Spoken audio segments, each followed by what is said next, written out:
ఓం సాయిరామ్. సాయి భక్తులందరికీ నమస్కారం అండి. సాయిబాబా దయ వల్ల అందరు ఎక్కడున్నా సంతోషంగా ఉండాలని చెప్పి సాయి తరపున నేను కూడా మనస్ఫూర్తిగా కోరుకుంటున్నాను. ఈరోజు వీడియోలో సాయి పిలుపు ద్వారా మనకు వచ్చినటువంటి సందేశం ఏంటంటే, నీ కల తప్పకుండా నెరవేరబోతుంది.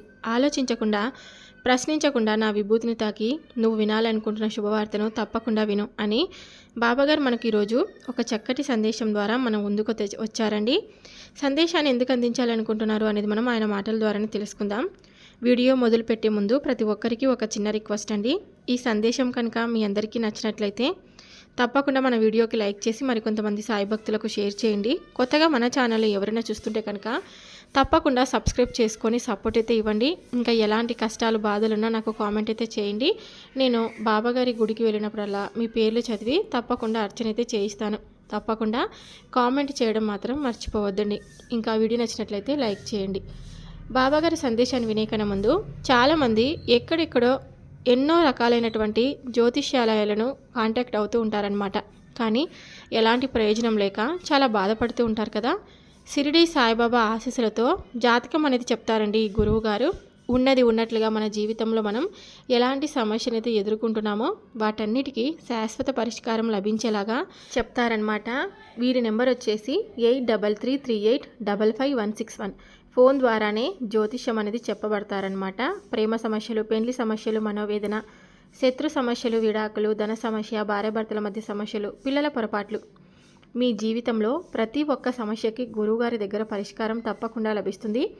గురువుగారికి నమ్మకంతో ఒకసారి కాల్ చేసి చూడండి, మీకు అంతా కూడా మంచి జరుగుతుంది. ఇప్పుడు బాబాగారి సందేశాన్ని విందామా మరి.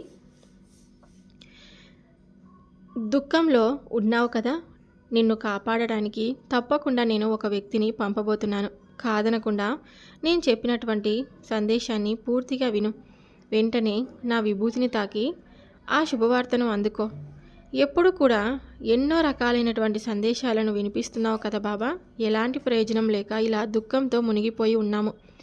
ఎంతో దుఃఖంతో ఉన్నటువంటి నిన్ను రక్షించేందుకు, అలాగే నీ మనసును కాపాడేందుకు ఇదిగో ఇతని ద్వారా, ఇతని రాక ద్వారా నీ మనసు పరుచుకోబోతున్నావు. అలాగే ఈ మాటల ద్వారా మనస్ఫూర్తిగా నీ మనసును ప్రశాంతంగా ఉంచుకోబోతున్నావు. మరి ఆలస్యం చేయకుండా ఈరోజు సందేశంలో ఉన్నటువంటి అర్థం ఏమిటో తప్పకుండా తెలుసుకోమ్మా. బాబా బంధాలను ఇస్తావు, వాటిలో పోరాడమంటూ ఎన్నో ఇబ్బందులను కూడా ఇస్తూ ఉంటావు.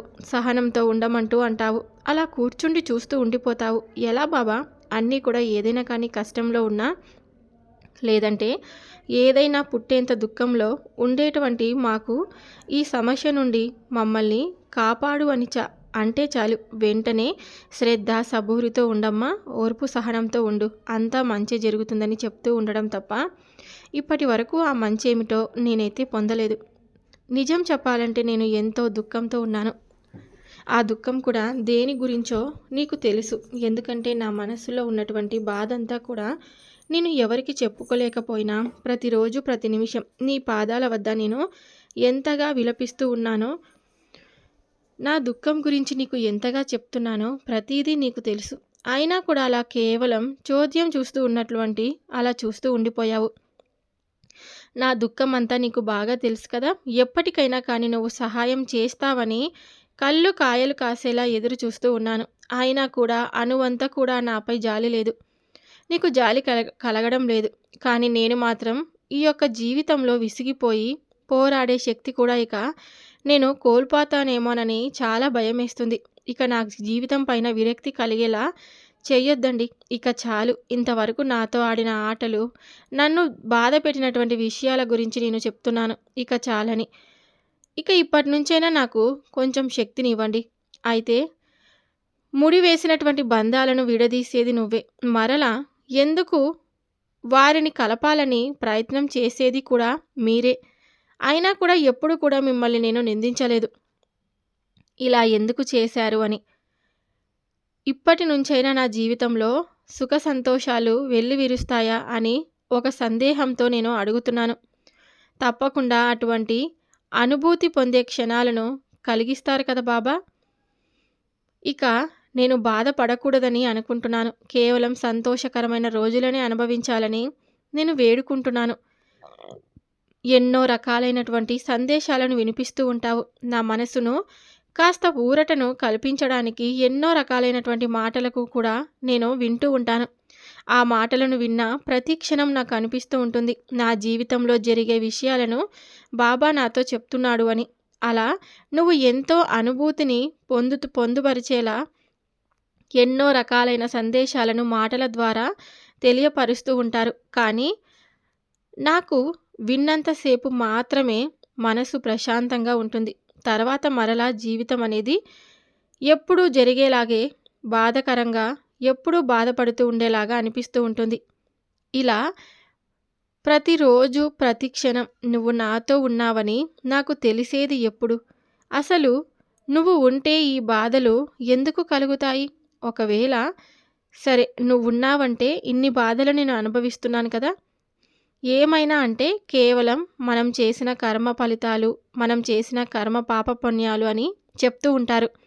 అలా చెప్పడం వలన ఇంకా ఇంకా నాకు బాధ కలుగుతుంది తప్ప నాకు ఎటువంటి సంతోషం అనేది కలగడం లేదు తండ్రి. ఇక నుంచైనా సరే నాకు మంచికరమైనటువంటి రోజులను ఇస్తావు కదూ అని నువ్వు అనుకుంటూ ఉంటావు. ఒకసారి బాధపడతావు, ఒకసారి సంతోషంగా ఉన్నట్లుగా నటించేలా చేయమంటావు. నిజం చెప్పాలంటే ఈ జీవితంలో ఇదంతా కూడా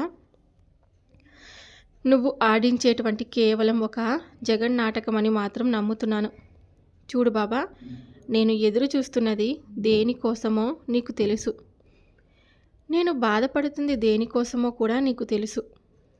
మరి అయితే ఎన్నో సందేశాలను పంపిస్తావు, వాటన్నిటి ద్వారా ఎదురు చూసి చూసి నా కళ్ళు కాయలు కాచాయి. కానీ నేను అనుకుంటున్నది మాత్రం ఇప్పటి వరకు నేను పొందలేదు. నీ వద్దకు వారు తిరిగి రాలేదు. ఇదిగో ఇలా ఒంటరిగా అనుక్షణం దుఃఖంతో ప్రతిరోజు కూడా వారి కోసం ఎదురు చూస్తూ ఉన్నావు.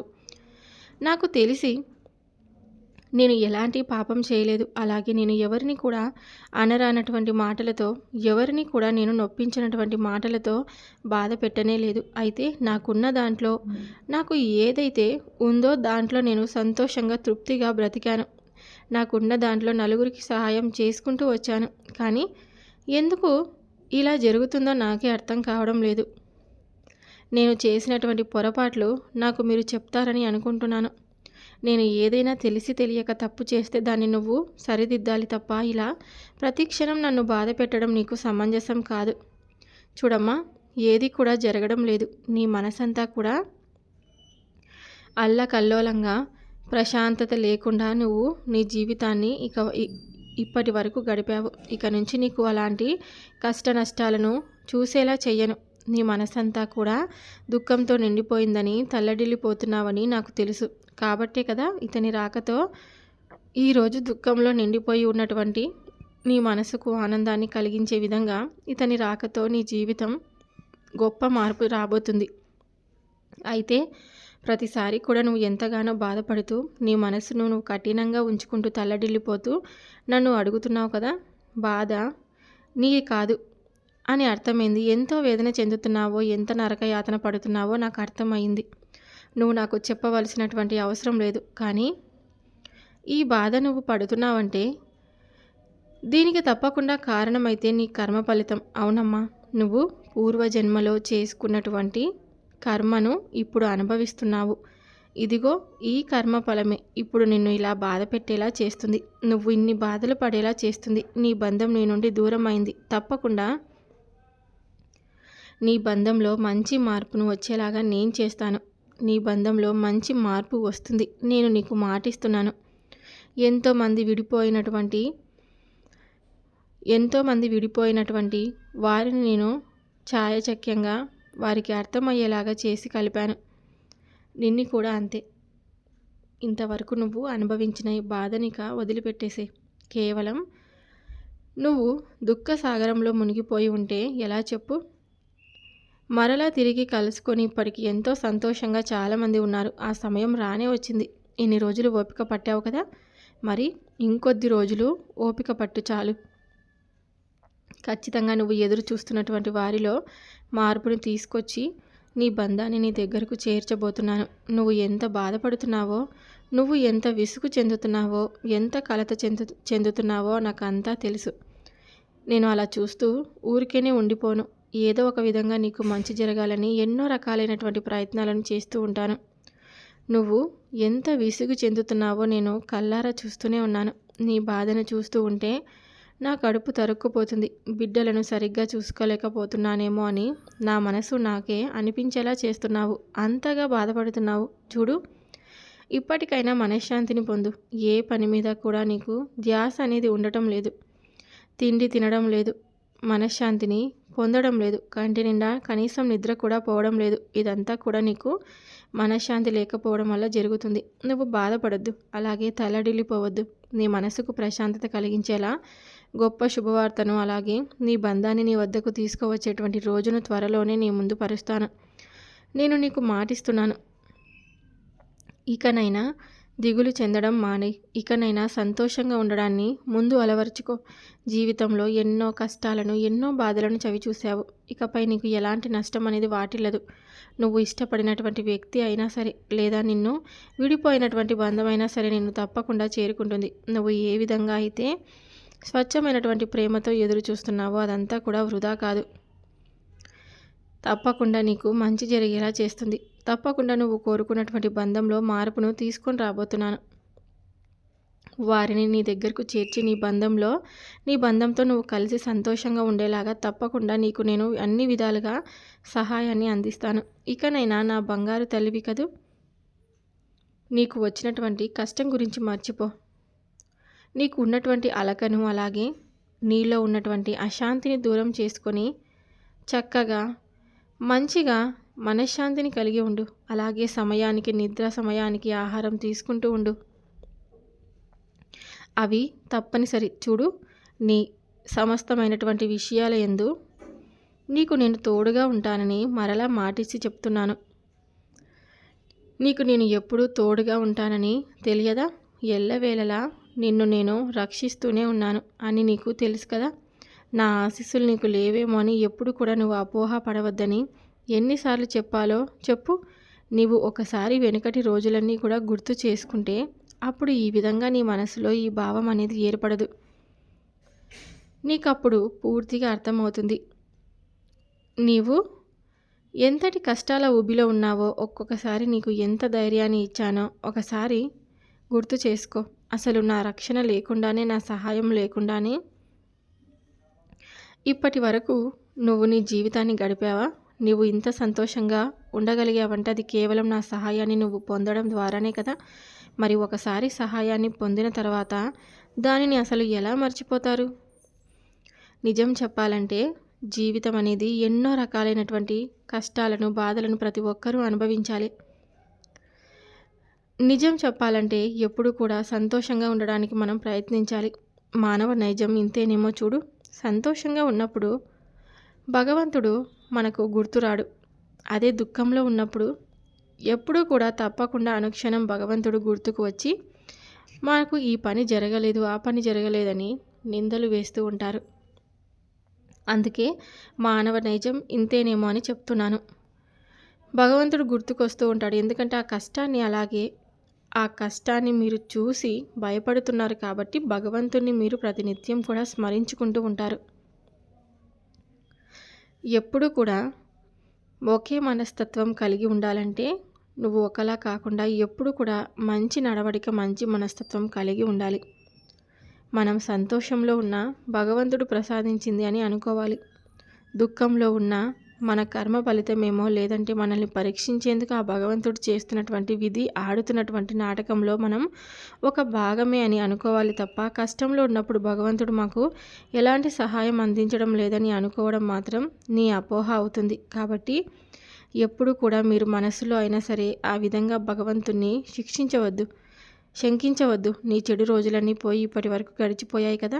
ఇక సంతోషంగా నీ రోజును, అంటే జరగబోతున్నటువంటి కొత్త రోజులను ఏ విధంగా ప్రారంభించాలి, ఏ విధంగా ఇకనైనా నీ బంధంతో నువ్వు సంతోషంగా కలిసి జీవించాలని మాత్రం నువ్వు వాటి గురించి తప్పకుండా ఆలోచించు. ఇక బాధనంతా వదిలేసేయి. మార్గనిర్దేశం నీకు నువ్వు చేసుకో. అలాగే నువ్వు నీ ఆత్మస్థైర్యాన్ని పెంచుకునేందుకు కాస్త మనశ్శాంతిని కలిగి ఉండు. దుఃఖ సాగరంలో నుంచి ముందుగా బయటకు రా. ఎప్పుడు కూడా ఒకే రకమైనటువంటి మనస్తత్వాన్ని అలవరుచుకోవద్దు. జీవితం అనేది ఒక నాటక రంగం. అందులో కేవలం మనం పాత్రను పోషించాలంతే. ఆలోచించేటువంటి ఆనందంగా ఉండేటువంటి రోజులను తప్పకుండా నువ్వు గడుపుతావు. ఒకే రకమైనటువంటి ఆలోచన ధోరణిని ముందుగా వదిలేయి. నువ్వు నా ముందు కూర్చొని ప్రతి క్షణం నన్ను తలుచుకుంటూ ప్రతి క్షణం బాధపడడం వల్ల ఏం లాభం ఉండదు. అయితే ఒకసారి ఈ బాబాకు ఏదైనా నీ మనస్సులో ఉన్న బాధ కానీ కష్టం గురించి కానీ ఒక్కసారి చెప్తే చాలు. పదే పదే చెప్పనవసరం కూడా లేదు. ఎందుకంటే నాకు గుర్తు ఉంటాయి. నా బిడ్డలు చెప్పినా చెప్పకపోయినా అన్నీ నేను గుర్తు చేసుకుంటూ వాళ్ళకి మంచి జరగాలని ఎన్నో రకాలుగా ప్రయత్నం చేస్తూ ఉంటాను. ఒకసారి విషయం గురించి చెప్తే చాలు. ఆ తర్వాత అంతా కూడా నేను ప్రతిరోజు నువ్వు నాకు ఎన్నో రకాలైనటువంటి పూజలు, వ్రతాలు, ఎన్నో రకాలైనటువంటి నైవేద్యాలను సమర్పిస్తూ ఉంటావు. నిజం చెప్పాలని ఏమాత్రం నీకైతే నేను నిబంధన వేయలేదు కదా. ఒకసారి చెప్పుకున్నావు కదా. ఇక ఆ తర్వాత నుండి నమ్మకాన్ని కలిగి ఉండి నీ పనిపై నువ్వు ధ్యాస వహించు. అలాగే నువ్వు చేస్తున్న పనిలో దానిలో ఏ విధంగా ముందుకు వెళ్ళాలి అని ఆలోచించు తప్ప ఎక్కడ ఉన్నవాడు అక్కడే ఆగిపోవడం వల్ల ఏమొస్తుంది చెప్పు. ఆ బాధ నిన్ను ఇంకా ఇంకా బాధ పెట్టేలా చేస్తుంది. నువ్వు ఎక్కువగా దిగులు చెందొద్దు. కేవలం సంతోషాన్ని అలవర్చుకోవాలని ప్రయత్నిస్తూ ఉండు. ఎన్నో రకాలైనటువంటి కష్టాలను అనుభవించావు. ఇక ఆ కష్టాలను అనుభవించింది చాలు. ఇకనైనా సంతోషంగా నీ జీవితాన్ని నువ్వు గడుపుతావని నీకు నేను మరలా సంతోషకరమైనటువంటి రోజులను తిరిగి తెస్తానని మాటిస్తున్నాను. ఇక నుంచైనా నీ మనసుతో కానీ నీ చేతులతో కానీ ఎవరి మనసును నొప్పించొద్దు. ముందు నువ్వు ప్రశాంతంగా ఉండు. ప్రశాంతకరమైనటువంటి జీవితాన్ని అనుభవించు. ఆ తర్వాత ఇతరులను నువ్వేమనాలి ఏమనకూడదు అనేది అంతా కూడా నువ్వు అనకపోయినా, ఒకవేళ నువ్వు తప్పు చేయకపోయినా, నీపై నిందలు వేసినా, నిన్ను అవమానపరిచినా కూడా నువ్వు సైలెంట్గానే ఉండు. అలా ఉండడం వల్ల నీకు మంచి జరుగుతుంది తప్ప నష్టం అనేది వాటిల్లదు. కేవలం నిన్ను ఎవరైతే అవమానించారో, ఎగతాళి చేసి గేలి చేశారో వాళ్ళందరి గురించి నువ్వు పూర్తిగా వదిలేసేయి. ఎందుకంటే భగవంతుడు అన్నీ చూసుకుంటాడు. భగవంతుడు పైనుంచి మనకు ప్రతిదీ కూడా తెలియపరుస్తూ ఉంటాడు. ఎవరు చేసిన పాపకర్మలను వాళ్ళను తప్పకుండా అనుభవిస్తారు. వాళ్ళు నిన్ను ఎగతాళి చేసి గేలి చేస్తుంటే వారు ఇంకా కర్మను మూట కట్టుకొని ఉంటారే తప్ప నీకు ఎలాంటి నష్టం కానీ బాధ కానీ కలగదు.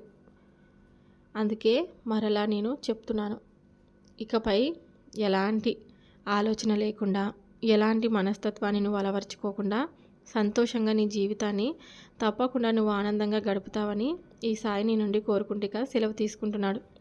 సో విన్నారు కదండి, బాబాగారు చెప్పినటువంటి సందేశం మీ అందరికీ నచ్చినట్లయితే తప్పకుండా మన వీడియోకి ఒక లైక్ చేసి మరికొంతమంది సాయి భక్తులకు షేర్ చేయండి.